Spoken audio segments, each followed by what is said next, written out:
Hey folks, this is Tom Sarge of the YouTube channel Prepping with Sarge for LT Wright Knives, and this is the LT Wright Genesis. Now, a lot of people will look at American knives and say, yeah, they're super nice, but they're also very pricey. They can be. Let's talk about why. All right, so let's talk about this a little bit. The first thing you want to keep in mind with is steel, right? When you're talking about like costs of knife making, is steel. And American steel has a reputation around the world for being amazing. Like, you know, you can go and get a knife made from other parts of the world. And I'm not trying to knock any other, I have knives made from other parts of the world, and some of them are fantastic, but some are not so good, right? Some are made with very, very cheap steel. And that is one of the biggest cost factors to think about when you're looking at why is this knife costing so much more than some of the other ones I have. So this is A2 steel on this one here from the Genesis, but they have some other knives and other different variations of different steels that they work with. But steel quality and heat treatment is the second factor, right? So you may have a pretty decent steel, but if you have somebody who doesn't know how to do a really good heat treatment afterwards, that can really take the greatness out of what could have been a really good knife. And really good American knife makers they'll learn a lot of times from somebody else. I talk to a lot of other knife makers besides LT Wright knives, and they will a lot of times exchange secrets with each other or trade, kind of trade like, hey, this is working really well for me. So heat treatment is another factor that you need to be thinking about if you really do want a high quality blade.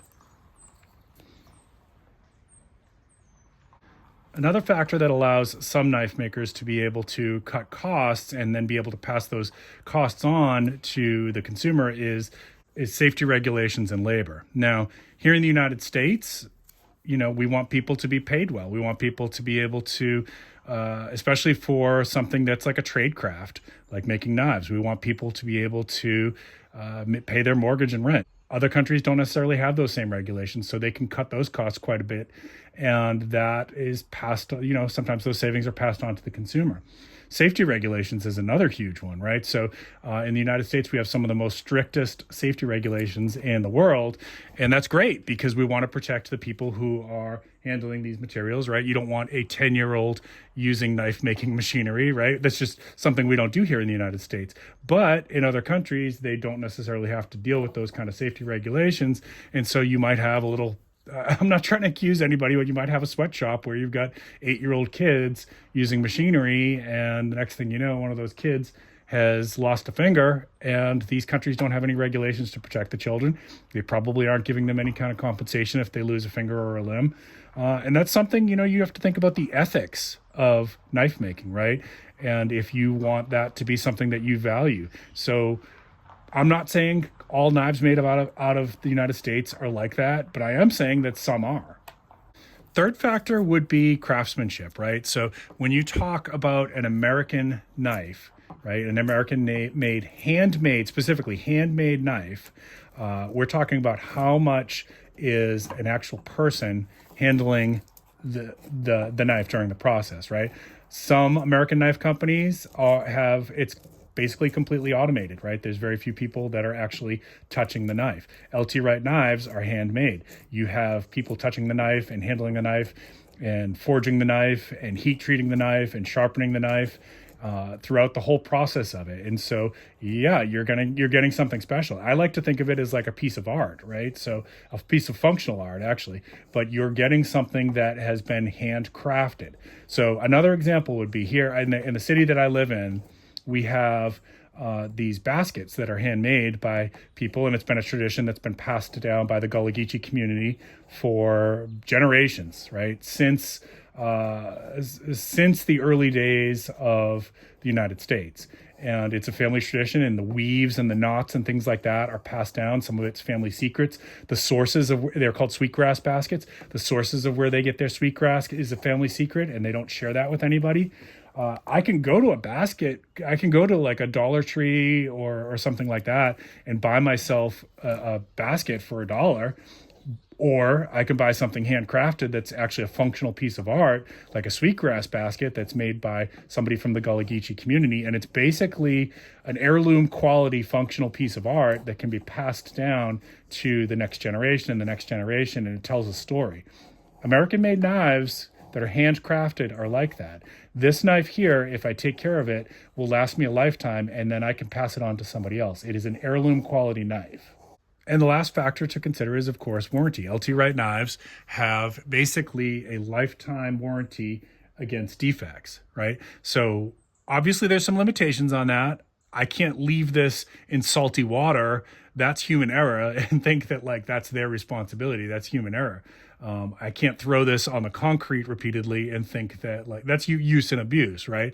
But for defects that, if for some reason the micarta chips or something like that, I can contact them and send it back and they will fix it or replace it. So lifetime warranty on defects with LT Wright knives, another thing to be thinking about. Again, this is something that if you take care of it, will last you a lifetime and it's something you could definitely pass on to your children. And they would love to have that. I have one of my dad's knives made from a different company it's one of my favorite knives in my collection because he passed that down to me. It's something that I don't use very much or bring out or show to people, but it's one of the most valued knives in my collection, right? I have the Genesis version of the Carly Fairchild model. Of basically the same knife, but signed by Carly Fairchild, and then it's engraved on there. I don't use that knife that much. It's something that I treasure and I value as a functional piece of art because I've met Carly and I consider her a friend and I've learned things from her. So that's something that's just a treasured part of my collection. So yeah, these are some of the reasons why a handcrafted American-made knife is going to cost you a little bit more than what you are going to get at a flea market or gas station or something like that. Now, I'm not knocking those situations. I have a couple of those knives as well. I use them for opening boxes and things like that. But when I go out and hiking, this is the one that I carry with me. Okay, this is the one that is on my person. If I had to grab one knife and go for an emergency, this is the knife that I'm taking. All right. All right, I hope you enjoyed that. So again, this is the LT Wright Genesis that you've been looking at today. And I hope that helps you understand a little bit more why sometimes American knives are a little bit more pricey.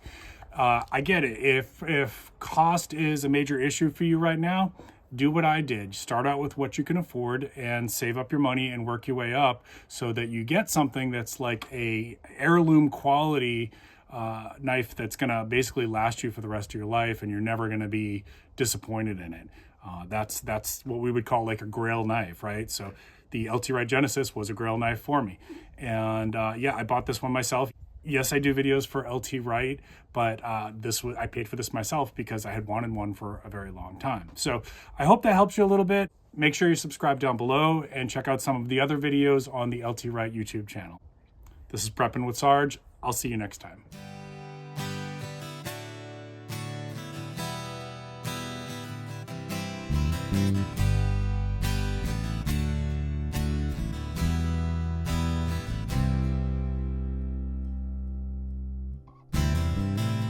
Well, I've been told my attitude could use changing,